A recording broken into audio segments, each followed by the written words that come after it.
Bonjour tout le monde. Je suis enchantée de pouvoir vous partager le 50 quelques années d'expérience que j'ai au niveau de l'enseignement. Là, vous allez me dire, charrie pas, Mado, t'as à peu près ça, 50 quelques années. Bien, j'ai commencé toute jeune avec un père qui enseignait puis qui parlait, qui partageait son expérience d'enseignement à la maison. Puis ça n'a jamais arrêté depuis ce temps-là. Alors, merci de me permettre de le partager avec vous aujourd'hui. Alors voilà. On va commencer par parler des vraies choses. Il y a deux types d'éducation. Celle qu'on connaît et celle qu'on ne connaît pas. Celle qu'on connaît, c'est un type d'éducation qui est mensonger. Un type d'éducation qui nous mène vers l'esclavage. Puis celui que je vais vous proposer à la fin de la conférence aujourd'hui, c'est un autre type d'éducation. Le type d'éducation idéal qui est fait pour qu'on apprenne à se connaître et à se reconnaître. Okay? Alors, ce qu'on va faire aujourd'hui, c'est deux choses. On va étudier le vieux système qu'on connaît bien pour voir quels sont les côtés machiavéliques ou un petit peu tordus en arrière. Et puis, deuxièmement, bien, qu'est-ce qu'on fait avec ça? C'est quoi la solution à ça? Alors, je vais commencer avec un petit dessin que je vous ai fait hier. Je m'amuse, hein? J'adore ça. J'adore ça, en venir avec des choses un peu nouvelles. OK. Quand on s'est incarné, on est tombé dans le faux sceptique. Pourquoi est-ce que je dis ça? Bien, vous savez, ou vous vous doutez que l'âme humaine, il y a une partie de moi, que j'appelle l'âme, qui est immortelle, divine, toute puissante. Okay? La plupart des religions, des spiritualités à travers les milliers d'années ont parlé de cette partie-là. Puis aussitôt qu'on commence à vivre des expériences difficiles, on vient qu'on y touche à ça. Qu'on se retrouve dans un hôpital avec un enfant malade, ce qui m'est arrivé à moi, ou qu'on se retrouve dans un camp de concentration, ou qu'on se retrouve avec un mari qui nous bat, ou qu'on se fait violer par quelqu'un, ou qu'on vit avec une souffrance énorme au niveau du travail, par exemple. Tôt ou tard, on touche à ça, à cette partie-là qui est divine, immortelle, toute puissante. On la sent un peu de temps en temps. Okay? Alors, cette partie-là, elle s'incarne quand on commence une vie, puis elle tombe dans le faux sceptique. Pourquoi je dis ça? Bien, c'est parce que quand on tombe dans quelque chose qui est là depuis longtemps. Alors, on va les regarder rapidement. On tombe dans le faux sceptique, puis la première chose qu'on ramasse, d'habitude, c'est le côté héréditaire, où est-ce qu'on ramasse l'ADN parental d'un côté du père et de l'autre côté de la mère. Par contre, on ne nous a pas dit, puis je n'ai pas appris ça à l'université, j'ai étudié en biologie à l'université. On ne m'avait pas appris qu'il y a aussi de l'atavisme. Qu'est-ce que c'est ça? C'est tous les programmes qui me sont collés après, qui sont cachés dans mon ADN, mais que je ne vois pas. Okay? Ce n'est pas quelque chose où vous n'irez pas prendre un microscope électronique puis voir, puis dans la molécule d'ADN, voir de l'atavisme qui vient des plantes ou des roches ou des animaux. Mais il existe quand même. Ce qui fait que j'ai tous les programmes depuis le début, pas rien de l'humanité, mais tous les programmes depuis le début de la création. J'ai donc en moi une partie inerte, qui est la partie minérale qui me dit « Oh, m'a resté écrasé en avant de la TV, à rien faire. Ah, sur le bord de la plage, à me faire dorer au soleil. Okay? » Quand je fais ça, puis je veux toujours revenir à rien faire, c'est mon côté roche qui est là. Si je veux végéter en avant de la télévision, bien, le mot le dit, je végète en avant de la télévision parce que j'ai ce programme de plante-là, le programme végétal. J'ai tout le côté animal. Si je vois une belle poupée passer avec deux beaux gros melons puis que je m'allume tout de suite, bien, c'est mon côté animal qui s'allume. Okay? Alors, j'ai tout ça que je traîne avec moi en plus de l'hérédité de mes parents. J'ai quoi pour ça? Bien là, ma famille commence à me montrer des choses. Ils vont me dire, « Bien, Mado, si tu vas dehors, il faut que tu mettes ta tuque parce que quand il fait froid, tu peux pogner une grippe. Okay? » On associe donc la maladie avec des choses extérieures. Ça, c'est un des exemples de programmes physiques que j'apprends quand je suis jeune, puis qui sont rentrés d'une façon systématique à travers le système scolaire. Il y a aussi tout le côté vital qui m'est montré. Par exemple, d'aimer, de s'aimer. « Oh oui, mon minou, je t'aime tellement. » Okay? Puis je vois des petits films de Cendrillon, puis des petits films de Blanche-Neige depuis que je suis jeune. Alors on m'apprend des programmes au niveau vital, au niveau émotionnel. Puis j'ai aussi toutes sortes de programmes au niveau mental qui me sont montrés. Puis ça, c'est vraiment la spécialité de l'école. C'est de me montrer un paquet de notions, la plupart du temps qui sont fausses, qui sont mensongères, sur le fonctionnement de l'univers et le fonctionnement de la vie en général. Okay? Alors ça, c'est ce que j'ai à nettoyer, tout ça. J'ai à nettoyer mon mental, mon vital, émotionnel, mon physique, mon hérédité, tout ce que j'ai ramassé des parents, puis tout l'atavisme, il faut que je nettoie ça pour arriver en dessous, à toucher l'âme, puis dans l'âme, il y a la connaissance innée. Il y a parce que l'âme, si vous voyez l'âme et l'esprit ici, c'est la même chose. La différence, c'est qu'ici, c'est au niveau universel, au niveau cosmique, puis ici, c'est au niveau individuel. Mais c'est le même type d'énergie. Alors, j'ai à l'intérieur de moi la connaissance innée, je n'ai pas besoin de la chercher ailleurs. Elle est là, mais pour la découvrir, il va falloir que je déprogramme tout ça. Puis quand je vais à l'école, c'est de ça qu'on va parler maintenant, quand je vais à l'école, ce qu'ils font, c'est qu'ils empilent par-dessus la fosse septique dans laquelle je suis tombée quand j'étais bébé, ils vont empiler des choses par-dessus. Ce qui fait qu'il faut tout que je défasse toute la programmation, toutes les faussetés que j'ai apprises pour être capable de plonger puis d'aller chercher la connaissance innée. Alors, tantôt, Diane vous disait qu'un PhD, hein, ça veut dire Permanent Head Damage, que le PhD, c'est considéré dans la société comme étant le summum au niveau de l'éducation. Mais c'est le summum du mensonge. Alors, plus je vais longtemps à l'école, plus la couche ici devient épaisse. Ce qui fait que je suis obligée de tout défaire ça pour arriver finalement à défaire ce qui est ici, qui est vraiment difficile. La grosse job est là. Mais pour défaire tout ça, bien, plus je vais longtemps à l'école, plus c'est difficile à défaire. Maintenant que je vous ai montré à peu près où on est atterri, on va regarder qu'est-ce que ça donne, ça. Okay?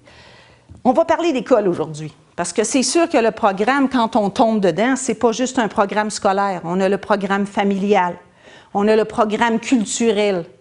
Si je vais au cinéma, ou si je regarde la télévision, ou si je me tiens avec mes amis, ou si je parle à mon oncle ou ma tante ou ma grand-mère, je suis aussi en train de me faire programmer.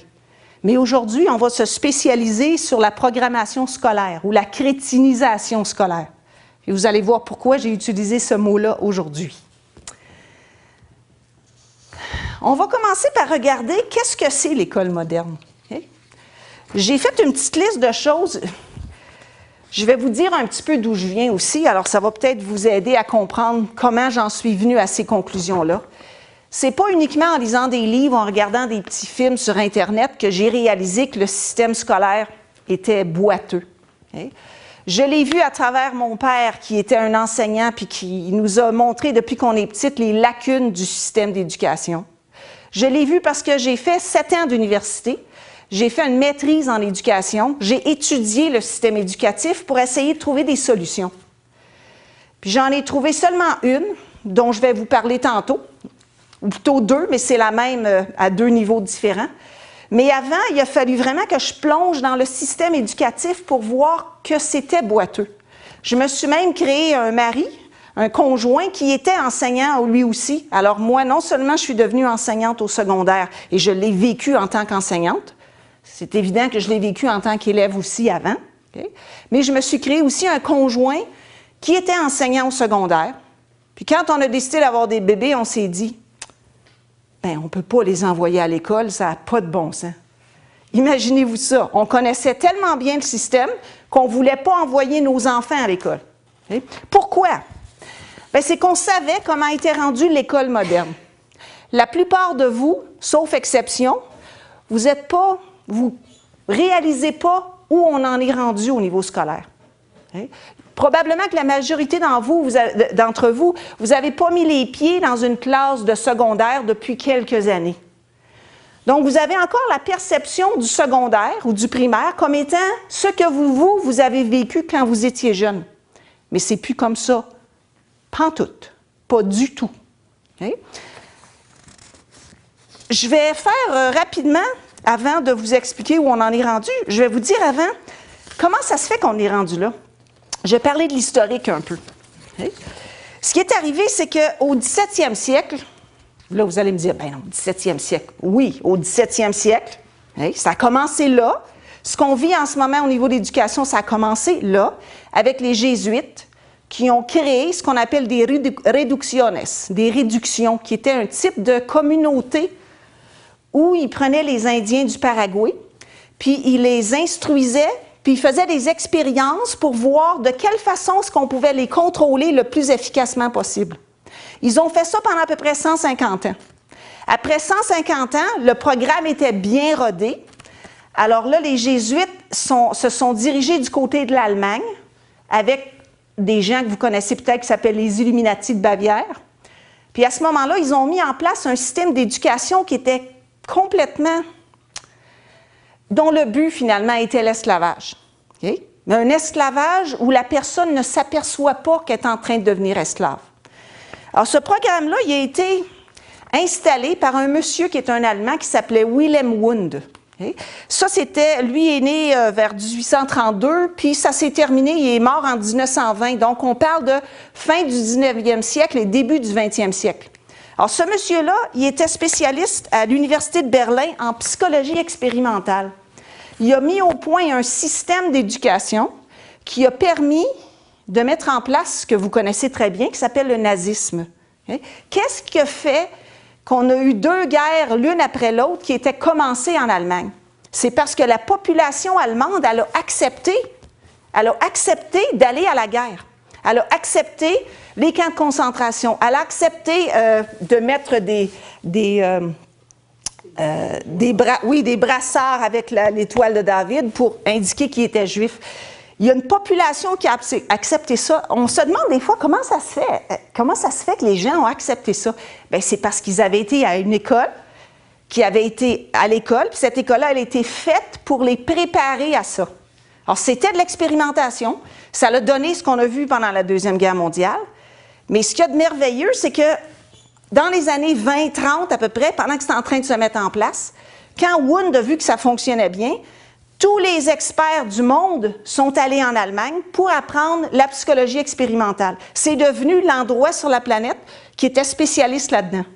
Puis vous avez eu ensuite des messieurs, dont j'ai le nom ici, Daniel Gilman, qui est... OK, ça va être cute. Les trois messieurs qui ont bien installé le système ensuite à partir de l'Allemagne jusqu'aux États-Unis, c'était trois personnes qui étaient membres des Skull and Bones, que vous connaissez, c'est une société secrète que vous connaissez. Ils sont devenus ensuite présidents de l'Université de Californie, président de l'Université Hopkins, puis président de l'Institut Carnegie. Okay? Ça, c'est M. Gilman. M. Dixon, il était aussi Skull and Bones. Il est devenu président de l'Université Cornell.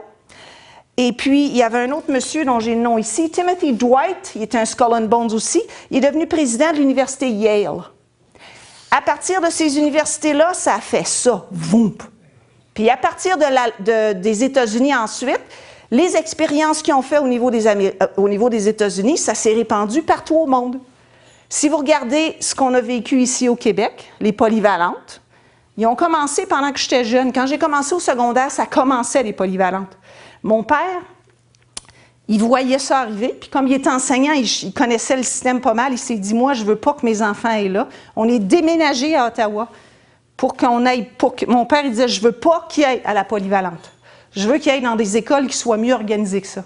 Hein? Alors déjà, il avait compris que les polyvalentes étaient faites pour crétiniser les jeunes. Je me souviens quand on est déménagé en Ontario, moi je suis allée dans une petite école privée de sœurs, une petite école de sœurs Grises Lacroix. Et puis une fois, il y a une de mes amies qui a dit « Ben non, hey, vous êtes en vacances, vous autres, aujourd'hui, en Ontario, puis nous autres, on n'est pas en vacances au Québec. Je vais demander au prof d'avoir la permission d'avoir une amie avec moi en classe. » Fait, je suis allée passer une journée avec elle à la polyvalente de Hall dans le temps. C'était l'enfer. C'était chaotique comparativement à moi, ce que je vivais dans ma petite école de 200 élèves, avec les sœurs qui nous dressaient, puis avec la grammaire, puis avec tout ça. C'était bordélique. J'ai dit, comment vous faites pour apprendre? Ce qui est intéressant, c'est que quand je suis rentrée à l'université, moi, je venais de ma petite école, j'ai eu beaucoup de facilité au niveau organisationnel à l'université. Je n'avais pas de difficulté à faire mes travaux, tout ça. Même que je suis passée du côté francophone, puis je commençais en anglais à l'université. Il a fallu que j'apprenne l'anglais sur le tas en couchant avec mon dictionnaire. Okay? Bien, je voyais d'autres amis qui, elles, venaient de la polyvalente. Bien, elles avaient beaucoup plus de difficultés de moi à être capables de faire leurs travaux puis à s'organiser parce qu'elles n'avaient pas appris la même chose que moi j'avais appris. Alors déjà, j'avais commencé à être capable de faire la différence entre les deux types de systèmes. Le système de polyvalente, le système de qu'on vit au cégep à l'université, c'est un système qui a été organisé à partir des États-Unis. Alors on voit aujourd'hui, ça fait 3 générations de personnes okay, qui passent d'un système scolaire beaucoup plus rigide au système scolaire qu'on a aujourd'hui. Puis vous vous demandez comment ça se fait que les jeunes aujourd'hui sont violents, cruels, etc. On va en venir tantôt. Comment ça se fait que les jeunes se comportent comme ça aujourd'hui? Bien, c'était un comportement planifié depuis 3 générations qui a été organisé au niveau psychologique avant, par les jésuites au début, ensuite par les psychologues, par la psychologie expérimentale, par Pavlov, par exemple, que vous connaissez, les chiens qui salivent. Okay? Watson, qui avait fait des expériences sur la psychologie des bébés. Okay? Il prenait des bébés, puis il faisait des expériences sur les bébés. Il y a des films sur Internet, allez voir ça. Ça vaut la peine de voir la façon qui a été, qui a été utilisée par les psychologues pour comprendre le comportement humain, qui fait qu'aujourd'hui, on a la société qu'on a aujourd'hui. C'est une société qui est planifiée comme ça. OK. Une fois que... Ah oui, il y en a un, monsieur, que vous connaissez aussi. Un des gars qui est allé étudier en Allemagne, que vous connaissez si vous connaissez un peu le domaine de l'éducation, c'est John Dewey. John Dewey est considéré comme étant, c'est un Américain, un psychologue américain, un éducateur. Il est considéré comme le père de l'éducation nouvelle. Mais qu'est-ce que c'est l'éducation nouvelle? Bien, c'est l'éducation qui a donné ce que vous voyez aujourd'hui. Hein? C'est nouveau, en effet, ça a donné quelque chose de complètement nouveau. Maintenant, est-ce qu'on veut continuer là-dedans? Hein? Alors, qu'est-ce qui arrive? Bien, il est arrivé après que John Dewey a mis l'éducation nouvelle en place, puis que Wundt et puis tous ses collaborateurs ont installé le nouveau type d'éducation sur la planète, bien, ils ont fondé l'UNESCO. L'UNESCO, c'est United Nations Educational, Scientific and Cultural. Donc, c'est éducation, science et culture. Ça se tient ensemble. Okay? Alors, si on regarde les médias, la télévision aujourd'hui, c'est culturel, ça rentre là-dedans. L'UNESCO chapeaute tout ça. Mais il fallait avant, au niveau organisationnel, qu'on mette en place un système. Une fois qu'il était bien mis en place, l'UNESCO, elle le répandait partout sur la planète. Okay? Maintenant, qu'est-ce que ça a donné? Bien, ça a donné l'école qu'on a aujourd'hui. Je vous l'ai résumé dans quelques points. C'est quoi une école moderne? Que ce soit, puis là, je vous parle autant au niveau du primaire, du secondaire, collégial, universitaire. À tous les niveaux, on retrouve le même type de système. Alors, qu'est-ce que c'est? Bien, premièrement, c'est une prison. Okay? C'est coloré. Des fois, il y a des beaux murs de toutes sortes de couleurs, mais c'est quand même une prison. Pourquoi? Bien, premièrement, vous avez une cour clôturée. Okay? Vous avez des horaires.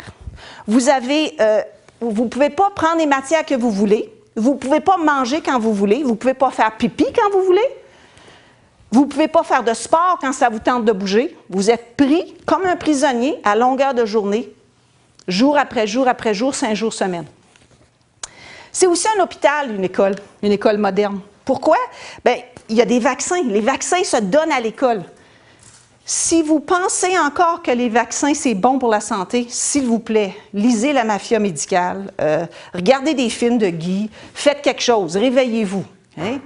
Les vaccins sont très nocifs, ils affectent le cerveau, ils affectent toutes sortes de niveaux, toutes sortes d'organes différents au niveau du corps. Où est-ce que c'est donné les vaccins? À l'école. Les écoles, aux endroits où il n'y a pas de fluor, il y a de plus en plus d'écoles maintenant qui vont ajouter du fluor dans le système de l'eau potable pour que les enfants soient bien fluorés.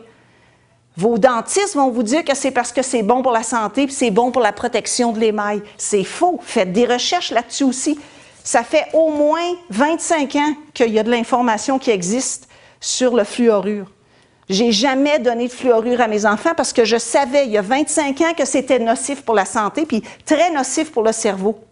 Demandez-vous pas pourquoi les nazis donnaient du fluor dans l'eau des camps de concentration pendant la Deuxième Guerre mondiale. Tout ce que les Allemands ont fait dans les camps de concentration, demandez-vous pas de questions, faites le contraire. Okay? Donc, s'ils mettaient du fluor dans l'eau, puis ils mettaient du fluor dans les aliments, bien, prenez-en pas. Ça veut dire pas d'eau fluorée, ça veut dire pas de dentifrice fluoré, etc. Mais à l'école, qu'est-ce qu'ils font? Ils font mieux que ça. À l'école, ils vont vous donner des formations pour vous montrer comment bien vous brosser les dents, puis ils vont vous donner une pâte spéciale avec beaucoup de fluorure. Je me souviens, je l'ai faite à l'école, où ils donnent beaucoup de fluorure. C'est des traitements spéciaux, eau en fluorure, ou en fluor plutôt, pour s'assurer que vous en avez assez. Mais le fluor, ça affecte le cerveau, c'est une neurotoxine. Ça veut dire que ça tue les cellules du cerveau. Pourquoi est-ce que le gouvernement voudrait imposer quelque chose qui tue les cellules du cerveau dans l'école? Est-ce que ça serait pour crétiniser les jeunes, peut-être? Oui, peut-être. Qu'est-ce qu'il y a à part ça au niveau de l'hôpital? Bien, il y a aussi des examens pour la vue. Il y a des tests psychiatriques qui sont faits à l'école. Ils passent aux jeunes des questionnaires de comportement. Ils vont demander à vos jeunes au primaire. Ils ont même commencé à la maternelle à faire des petits tests sur ordinateur. C'est cute. Il arrive sur l'ordinateur, il y a des petits bonhommes. Hein? Puis le petit bonhomme, il vous dit, « Bon, ben qu'est-ce que vous avez fait la semaine passée à la maison? Est-ce que votre maman a fait ci ou ça? » Il leur demande des questions comme ça, puis les jeunes, ils pèsent oui ou non. Alors, ils viennent à être capables, à partir de la maternelle, mais tout le long du primaire et du secondaire aussi, ils sont capables de faire un profil psychologique de votre jeune, puis de vous aussi, en tant que parent. Ils sont capables de savoir comment vous vous comportez à la maison avec vos enfants à partir des tests psychologiques qu'ils font sur ordinateur à l'école. Okay? Il y a aussi le fait qu'une école, c'est un pensionnat. Pourquoi? Bien, parce que c'est rendu dans les écoles, ils fournissent des déjeuners, ils fournissent même certaines fois des dîners ou des collations. Puis ça, c'est offert par des compagnies. J'ai des noms de compagnies ici. C'est payé, ils sont tellement fines, les compagnies. Ils donnent de la nourriture pour les enfants pour être sûrs qu'ils mangent le matin à l'école. Nutella, Scotiabank, Manulife, les laboratoires Roche, Sobeys, Lobla, Transcontinental, etc. C'est eux qui payent pour nourrir vos enfants. Est-ce que vous feriez confiance au laboratoire Roche pour nourrir vos enfants? Ou Scotiabank? Moi, j'ai des questions face à ça. En plus de ça, ils font de l'aide aux devoirs maintenant à l'école. Ils font même des activités en soirée de plus en plus. Dans quelques années, les enfants vont aller à l'école. C'est commencé déjà dans certains endroits. Ils vont aller à l'école de 9 h du matin ou même plus tôt. Parce qu'il y a des parents qui vont les laisser là à 7 h le matin parce qu'ils commencent à travailler tôt. Ils vont arriver à 7 h le matin, ils vont déjeuner à l'école, ils vont aller à l'école, ils vont dîner à l'école, ils vont aller encore à l'école, faire des sports à l'école, souper à l'école pour avoir une aide aux devoirs, puis ils vont venir chez eux à 9 h le soir. Ça s'en va là, ça s'en vient. Puis la prochaine étape, c'est que vous ne les aurez plus du tout.